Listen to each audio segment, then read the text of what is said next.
Hi, Rod. How are you? Hi, Siddharth. I'm very well. Great to be here. How are you? Likewise, it's great to catch up with you again, especially on what's happening in general. So, tell Hmm. me, your journey in astrology spans decades. How has your personal philosophy journey evolved along the changing landscape of astrology itself? Well, that's an interesting question because over the years, I've continued to learn more astrology and learn more about astrology. And what I've really discovered is that different cultures and different times in history all have different ways of looking at astrology, of looking at the sky. So I've learned to be much more open to the possibilities of what astrology is, what makes it work.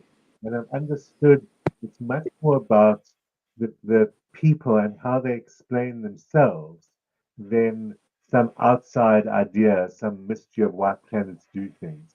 So I've shifted more and more to thinking about people and their Mhm. relationship with the sky rather than the sky's influence on us. Okay, you've often spoken about astrology as a sacred art. In the age of algorithms and apps, how do we preserve its spiritual essence? Well, I think that question applies to so many things because, as you know, algorithms and apps are everywhere in our lives. And Mm. certainly in astrology, people using AI, like in so many other areas, it- all of those things remind us that we need to preserve our humanity. Those things don't replace our humanity, whether it's our spiritual or our psychological selves. They simulate it, they look like they do. So it's very important as human beings to be able to make use of algorithms and apps because they certainly advance our lives and make many things easier.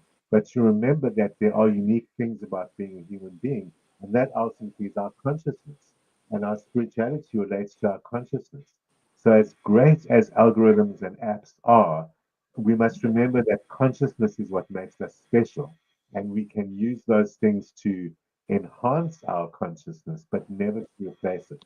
So apps and AI and algorithms challenge us to even more develop our spirituality as those things develop everything else about us. So if we learn all of those things at all our levels of human experience and including astrology, they challenge us to grow those things alongside the technological world rather than technological world is instead of them. Can you tell us about your experience contributing to or being featured in overseas astrology publications? What have been the most exciting or surprising international responses to your work? Well, over the years growing up as an astrologer, there was always one major publication that really was worldwide known and became the best one known called the Mountain Astrologer.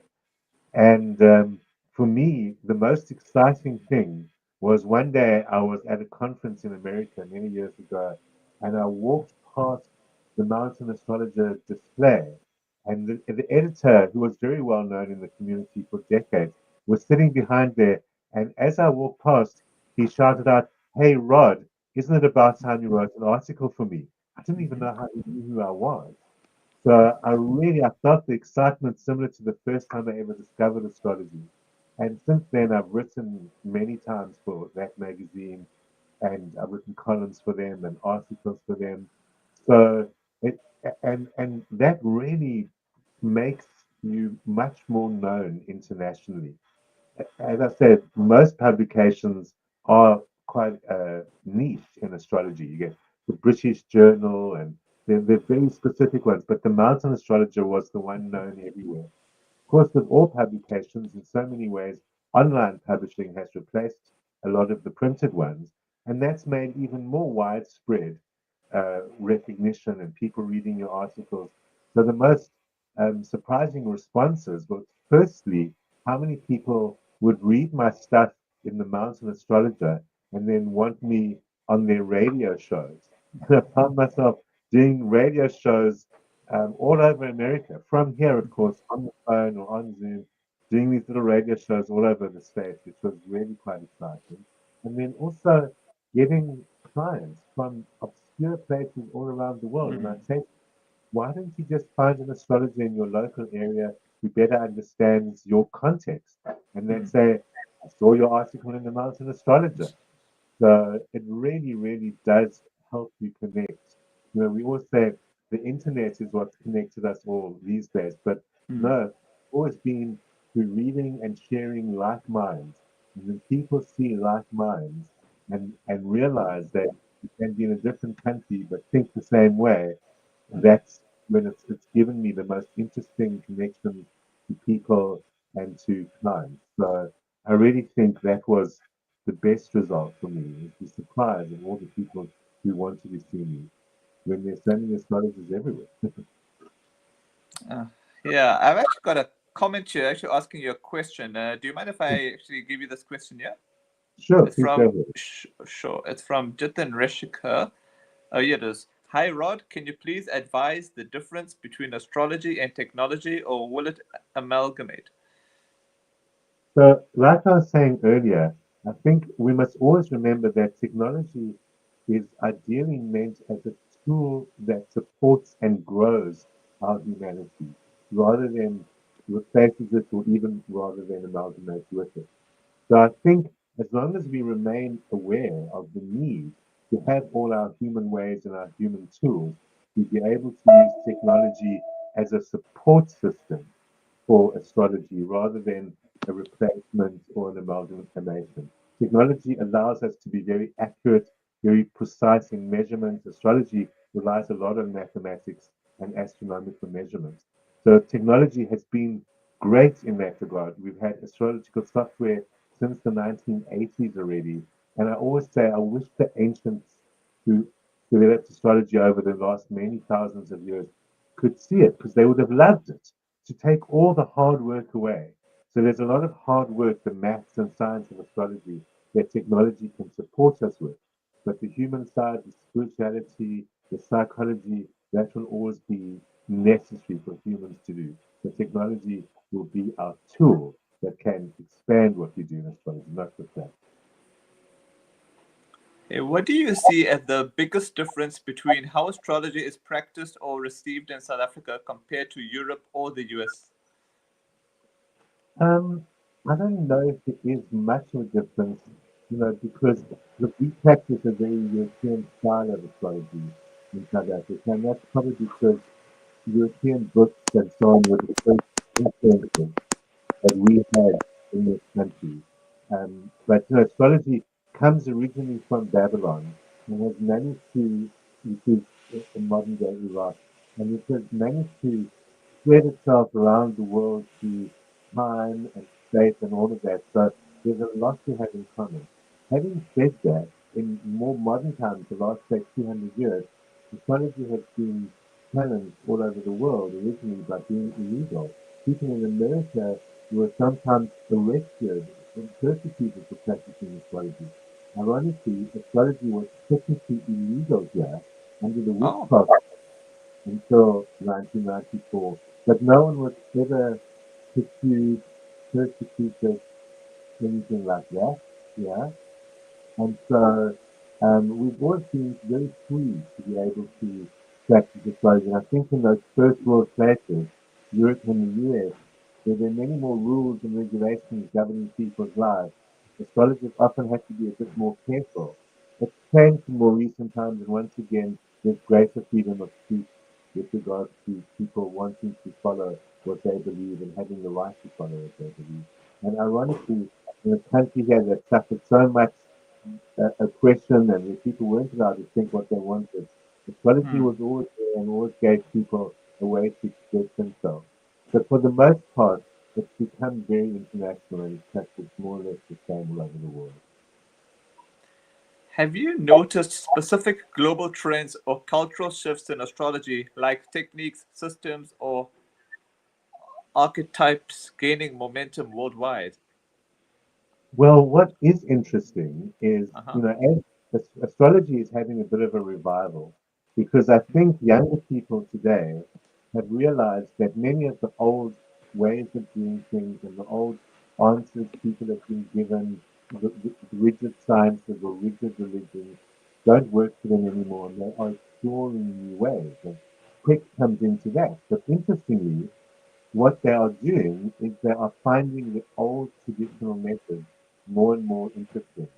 And so the shift has been more towards the older traditional ways, which are seen as more reliable, but even if they seem to be less scientific or less psychological than the modern ways.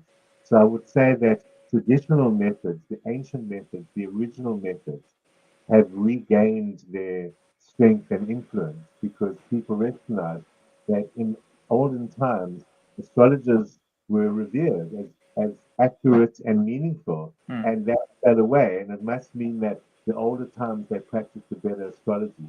So it's more difficult because in many ways it's more rigorous.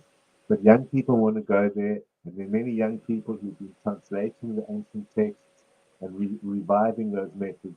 So I think the shift is back to our roots. That's what I would say the global shift is, back to our roots. You're known for integrating classical techniques with modern interpretations.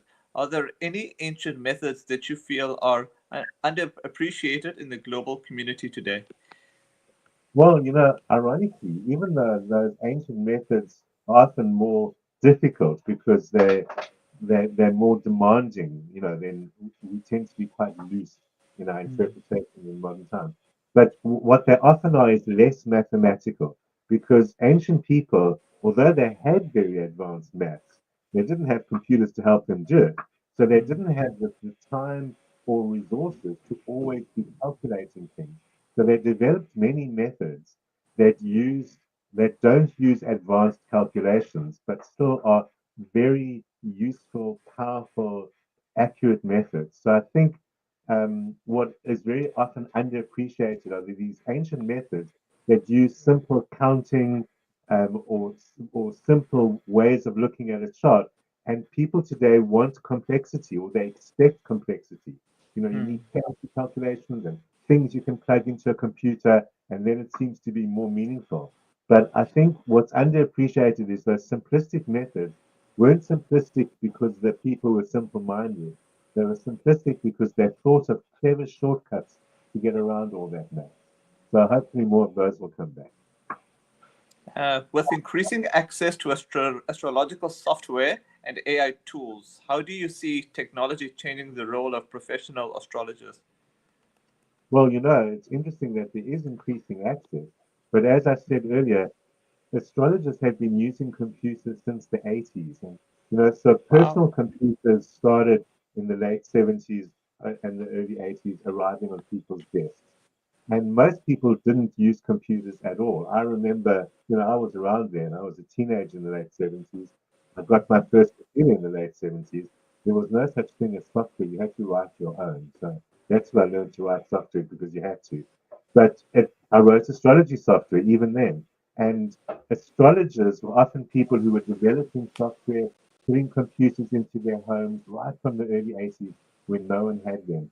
Because we recognize for such a powerful kind of right hand man to be able to use technology. So astrologers have always loved technology and have always used it to advance our ability as astrologers. So I don't think it's really changing it. I think it already changed it since the 80s. The difference will be, as with everything else, AI. How does AI change it? Because AI starts allowing, the machine to have opinions and give interpretations about things. It's challenging in many fields to, get those right. And maybe it will challenge astrologers again to get more to the spiritual side and the deeper meanings, which still machines are not really capable of addressing. But for the most part, technology has always advanced the possibilities of astrologers, and we've always loved it. So more so, the more the better. As someone who has published extensively, books, columns, and more, what advice would you give to astrologers aiming to write for an international audience?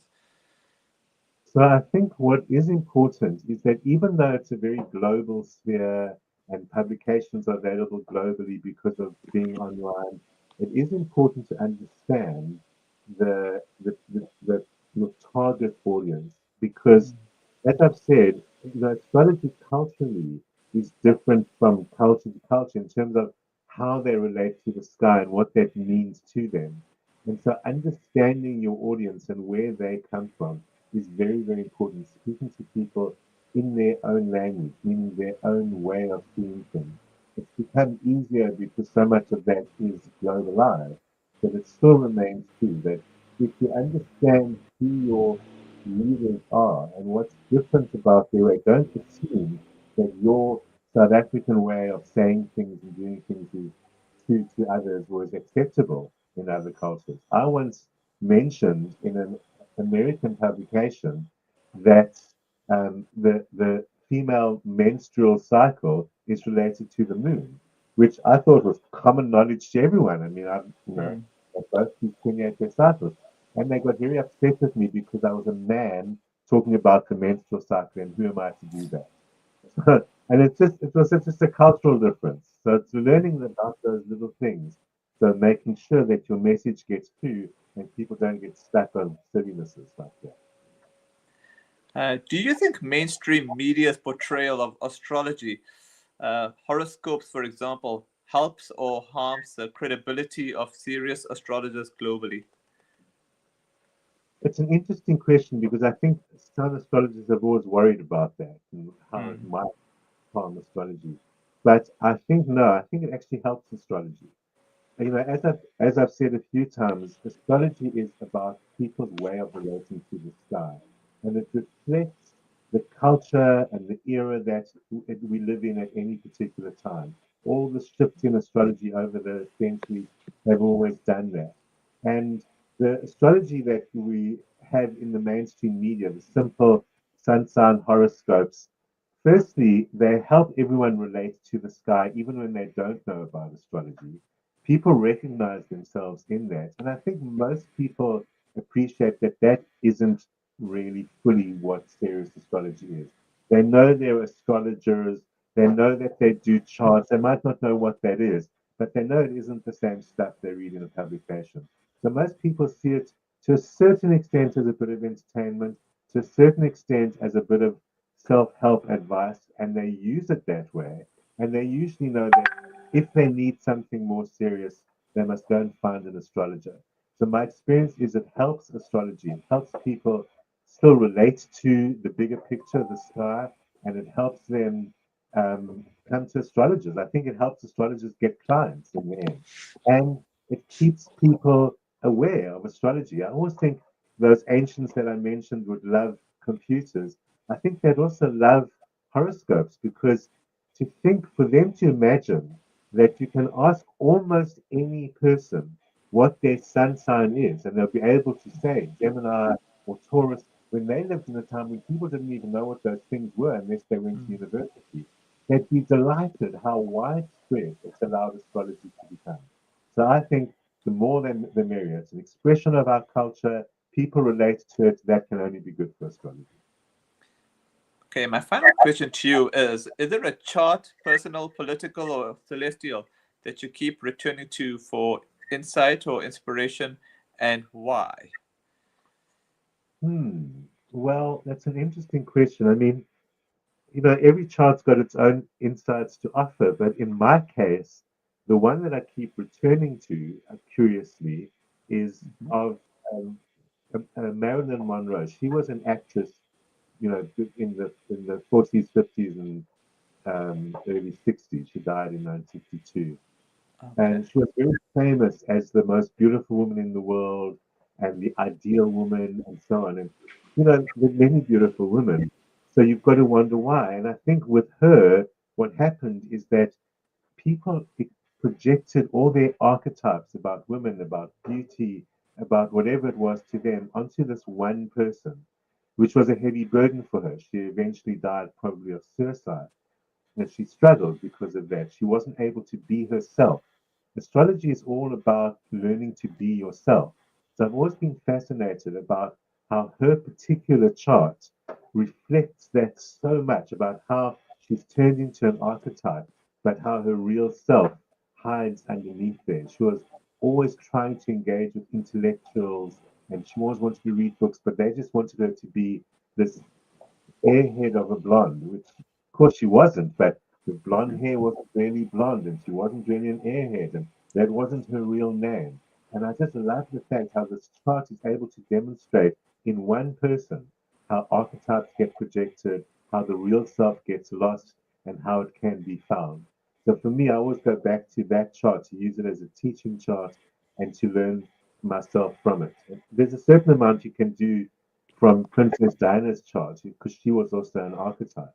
But for me, it's always been Marilyn Monroe, that actress. Even she died even before I was born, but she somehow has embodied all those archetypes. So I use that as my perpetual study chart.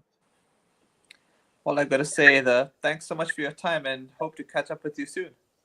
Thanks a lot. I look forward to it next time. Thanks so much. Take care.